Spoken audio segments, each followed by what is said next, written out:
So what did they have? This generation of people had Genesis, Exodus, Leviticus, Numbers, and Deuteronomy. They had Psalm 90. They had all of 5 books of the Bible and a portion of the Psalms already. They maybe had an oral tradition of the book of Joshua. They maybe had an oral tradition of the book of Job, possibly, although it wouldn't be written until Solomon's time, but maybe they had the oral tradition of, because Job would have lived at the same time as, say, Isaac and Jacob. So maybe they had a lot, and they had the tabernacle. They had the priesthood and the Levites. They had the command from the Lord himself. They had a recent appearance of the angel of the Lord, and they didn't use any of it. They just failed. They had Levites, and most of the Levites we meet in the book of Judges are wandering beggars. And they're fully willing to serve whatever deity anybody happens to have. Doesn't make any difference. As long as I can earn a living, fine. That's what they do. They have this strange connection to, I'm a Levite, therefore I should be a priest. But they don't care. Priest to who? They just want to make a living. It would be a little bit like a pastor here saying, I swore an oath to the confessions. I don't care which confessions you're talking about, though. You know, the book of Kells, whatever, you know, something like that. The book of what's the end of the world book that they wrote in England? The Domesday Book. That's how they said doomsday once upon a time and stuff like that. So, and the people of Israel did what was evil in the sight of the Lord and served the Baals. They forsook the Lord, the God of their fathers, who had brought them out of the land of Egypt. They went after other gods from among the gods of the peoples who were round about them and bowed down to them, and they provoked the Lord to anger. All the things that the Lord did for them, and they just forget about him. They turn away. They forsook the Lord and served the, how does that word get pronounced? The Baals and the, yeah, I don't care if you say Asherah or Asherah. Doesn't make any difference to me. If you pronounce a false goddess's name wrongly, I don't care. And I'm not going to tell you which one is right, because I don't care. There you see her with, are those snakes? Yeah. Coming out from behind her waist there. And I think she's holding in her hand, first of all, doesn't she have exactly the same haircut as that girl? Remember? Diamonds, jewelry, Asherah, that girl. Anyway, that's... Google it. You'll laugh. Okay, and that's exactly her haircut. Okay, and then as you look crown on, and then she's got, I think that those are either, I don't know, are those dogs, or are they jackrabbits, or are they jackals, or that she's holding, like balanced on her hands, like, I don't know, long hair. I mean, long ears to me suggest jackal, but I don't know, whatever, or bunny, I don't know, jackrabbit. And then she seems to be standing on something that I believe is probably a lion. If you look closely, it looks like it has a scored mane or whatever on there. And I'm not still bleeding in. Okay. That's Asherah. And then she has, I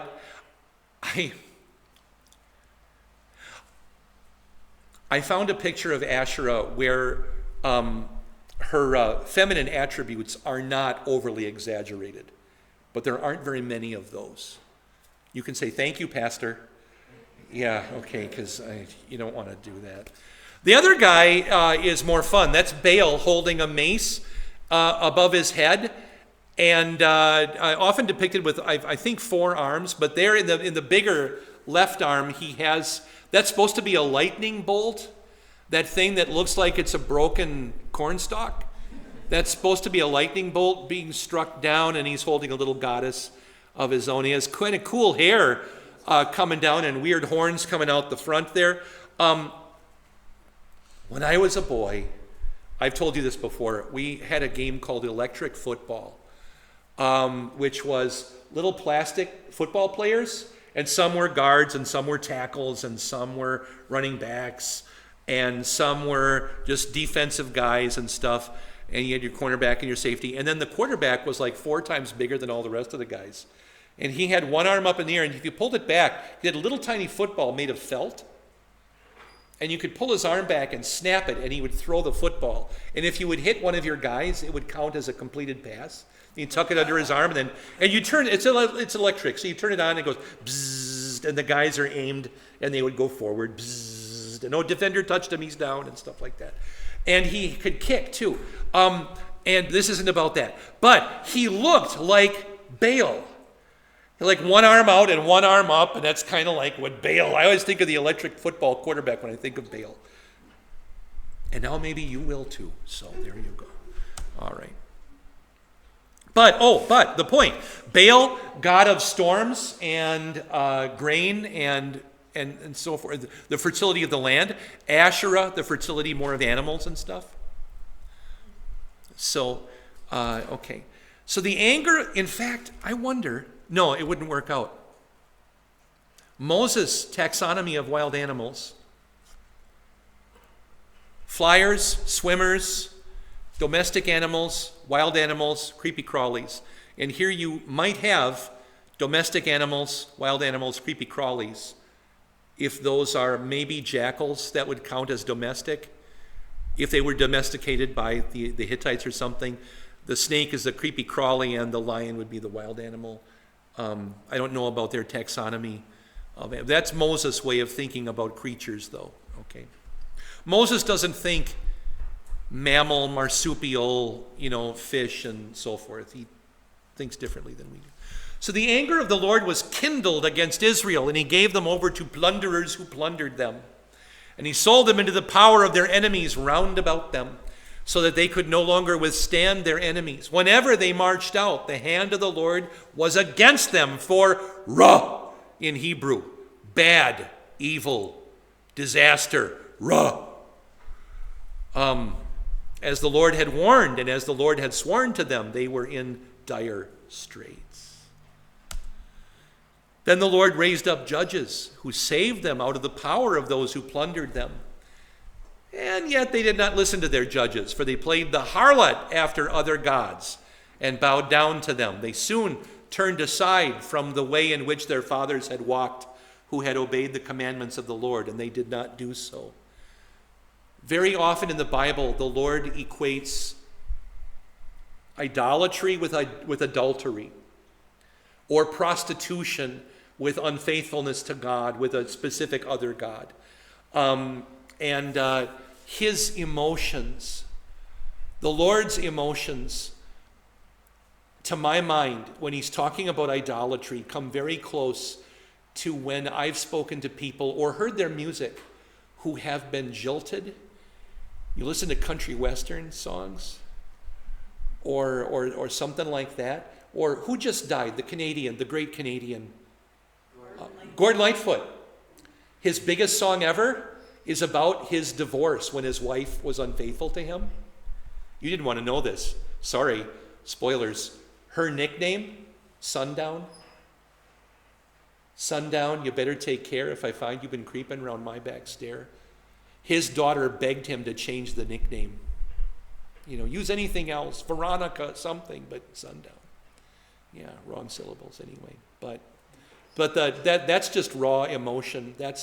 What's that great drum solo in the Phil Collins song, In the Air Tonight? The one, right? Do-do-do-do-do-do-do-do, right? That's Phil Collins singing about his divorce. That's like, if I saw you were drowning, I would not lend a hand. That's a guy who is agonizing over having been betrayed. That's God agonizing over that's the emotion of God agonizing over when his people are unfaithful, and why we repent every single Sunday. I don't like it when there are those who say, Pastor, we don't have to do confession absolution every week. Well, maybe you don't, but I do. And would you please be patient with me? Because I need to. every week, week after week. Whenever the Lord raised up judges for them, the Lord was with the judge. Some of the judges were not very nice guys. They were pretty rough and tumble guys. You know, you don't always get the nicest. Matt Dillon is not always the gunfighter you get. Sometimes you get Clint Eastwood instead. You know, Clint was my wife's relative. Yeah. He didn't come to our wedding, although we invited him, but never mind. That's okay, Clint. I'm glad you're listening today, Clint.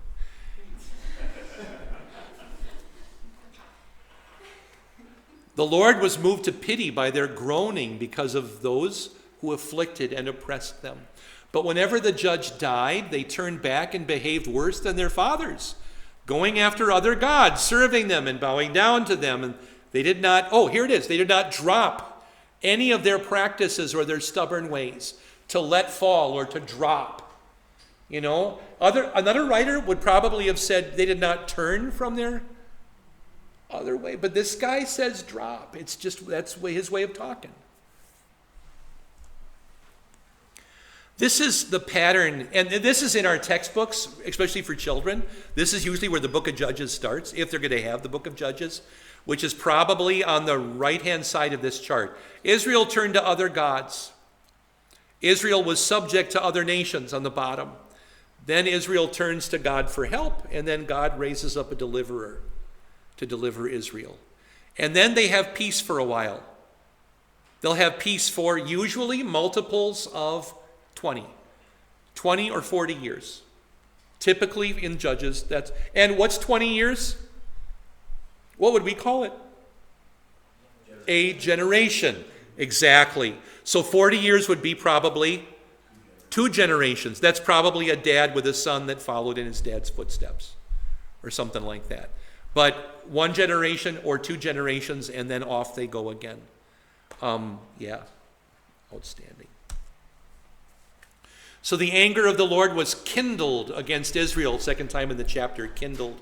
And he said, because this people have transgressed my covenant, which I commanded their fathers, and have not obeyed my voice, wow, from now on I will not drive out before them any of the nations that Joshua left when he died. It wasn't Joshua's fault, he just wasn't dead yet. I mean, it wasn't done yet, so that by them I may test Israel, whether they will take care to walk in the way of the Lord as their fathers did, or not.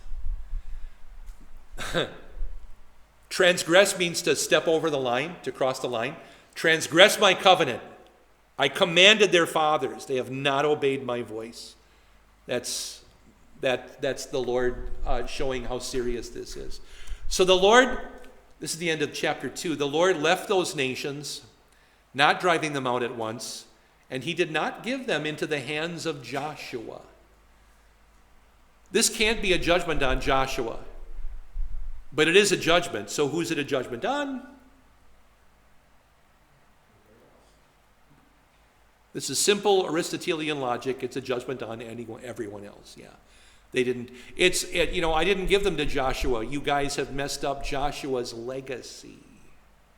That's not great. A reputation, a name, is a hard thing to gain. Easy thing to lose, nearly impossible to get back. How do you get your reputation back? There's usually only one thing you can do if you've lost your reputation. Move. You start somewhere else. Very difficult to get your reputation back. But if you do go somewhere else, you can regain a reputation. You can.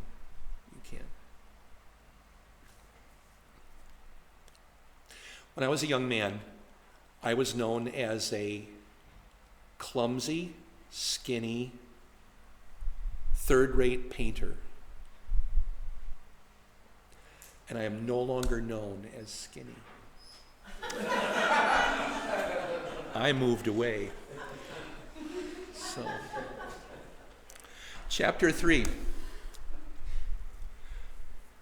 Now Do you know the old joke about the middle school girls who were telling somebody how to tell the difference between Pastor Sutton, Pastor Scharf, and me? Do you know that? Pastor Sutton is the older, good-looking guy. Pastor Scharf is the younger, good-looking guy. And Pastor Smith is the other one. Yeah. So.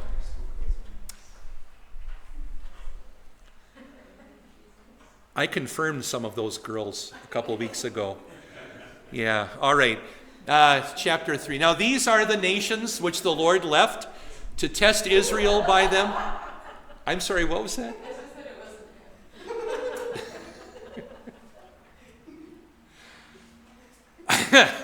Okay. Would you turn to the... No, it's coming later. I'm sorry. I'll come back to that. These are the nations the Lord left to test Israel by them. That is, all in Israel had no experience of any war in Canaan. New problem, untested soldiers. Decades of no fighting, or very little fighting. It was only that the generations of the people of Israel might know war, that he might teach war to such, at least as had not known it before. So in the beginning, he tests them in the way you would test a weapon. Then when they start falling away, remember, we've already kind of been given the whole picture. That's the whole book. Now we're back in the beginning days when they haven't necessarily all fallen away yet, but he has an untested army. Joshua's dead. The other guys are dead. So we have to take care of these younger guys and teach them what to do. So these are the 5 nations, the 5 lords of the Philistines, and all the Canaanites, and the Sidonians, and the Hivites. Let's all get the back of our throats going and say Hivites. Really fun to say. The Hivites who dwelt on Mount Lebanon up in the north, and from Mount Baal Hermon as far as the entrance of Hamath, or Lebo Hamath. Do you want to say Hermon or Herman? Hermon, the German, doesn't sound right in New Ulm, does it? I don't care. Let's say Herman. That's okay with me. Remember, if you're loudest, people will think that you're right. So. And notice that these are kind of aren't these on the borders, north and south? God was going to test them with people way up on the top and way up on the bottom and not so much in the middle. Later on, we're going to find out that the middle was a problem too, but that's not who God's going to test them with. This is to give the guys training. So, they were for the testing of Israel to know whether Israel would obey the commandments of the Lord, which he commanded their fathers by Moses. So the people of Israel, I'm going to take us to verse 11. We got about 6 minutes? Should be okay. The people of Israel dwelt among the Canaan. Oh, now I want you to look down at the bottom of the page. It says 3:6 intermarriage, second to last paragraph. You see that? I have Joshua 3:10 printed for you. That's the last time that these nations were mentioned in a list. By the way, in the margin of your Hebrew Bible, this list is cited over and over again with certain markings, so that you know which version of the list is it supposed to be. So the scribes were told, don't make a mistake by what's the word? Homogenizing the list. Don't make all the lists the same. They have differences. Sometimes the Perizzites are 4th. Sometimes the Perizzites are 3rd. That kind of thing. So be careful with the list. Those are fascinating marginal notes that are written in tiny Aramaic abbreviations.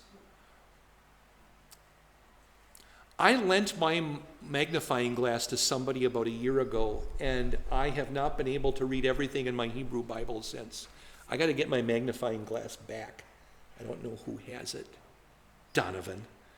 No, I don't know. I don't know. It wasn't a great magnifying glass, but it was useful. I got to get it back. Or another. I mean, they're only, what are they, $2? Please don't buy me one, anybody. I'll buy my own. You were writing it down, weren't you? Buy, Pastor. So I want you to read the list as I read the list. I'm going to read from the screen, you read from the page, so you can see the difference, okay? Follow along with Mark, Emily, so that you can see too. Okay. They dwelt among the Canaanites, the Hittites, the Amorites, the Perizzites, the Hivites, and the Jebusites.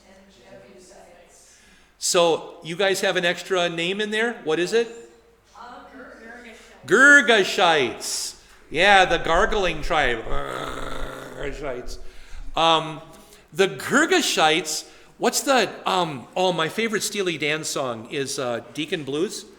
And, right? They call Alabama the Crimson Tide.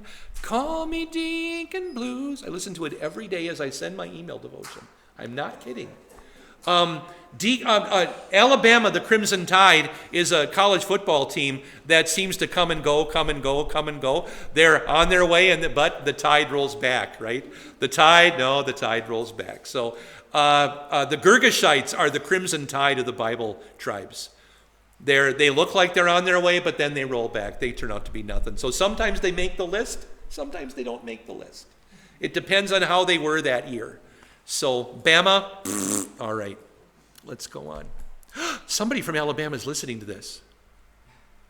That's okay. I deserted the Badgers to become what are we in Minnesota? The Gophers, sorry. I was a Gopher in high school also. The freshman team in Poynette was called Garski's Gophers. Because one day football practice ended because we got distracted by a gopher. And that became our nickname. Okay. Actually, it was on the helmet. The Gophers. All right. They took their daughters for themselves for wives, and their own daughters they gave to their sons, and they served their gods. Jacob's own children didn't fall for that. Do you remember the story? Someone's in the kitchen with Dinah. What did Dinah's brothers say when Shechem, or was it Shechem?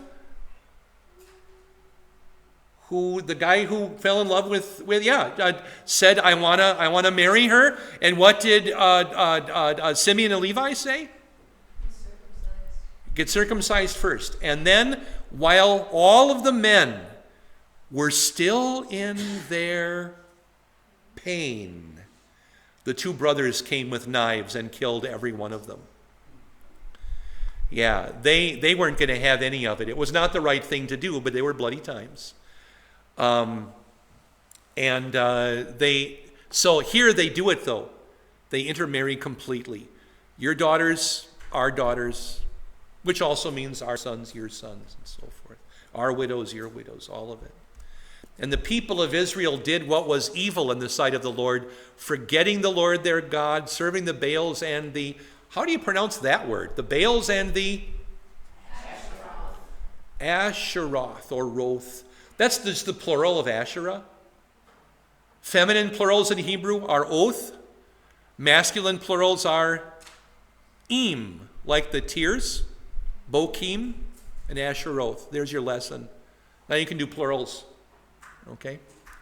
What's a plural of octopus? Why would you give a Latin ending to a Greek word?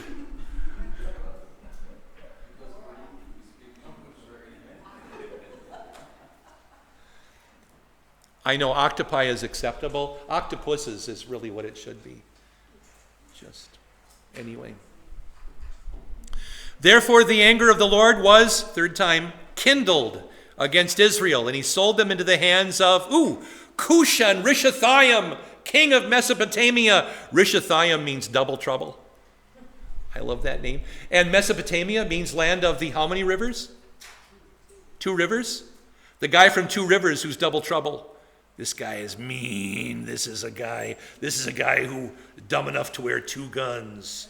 You know, never be afraid of a gunslinger who's dumb enough to wear 2 guns.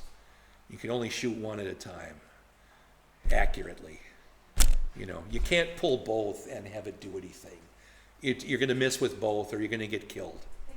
Wyatt Earp said that. Okay, Cousin Clint, all right. The people of Israel served Cushan Rishathaim 8 years. This is Othniel misspelled.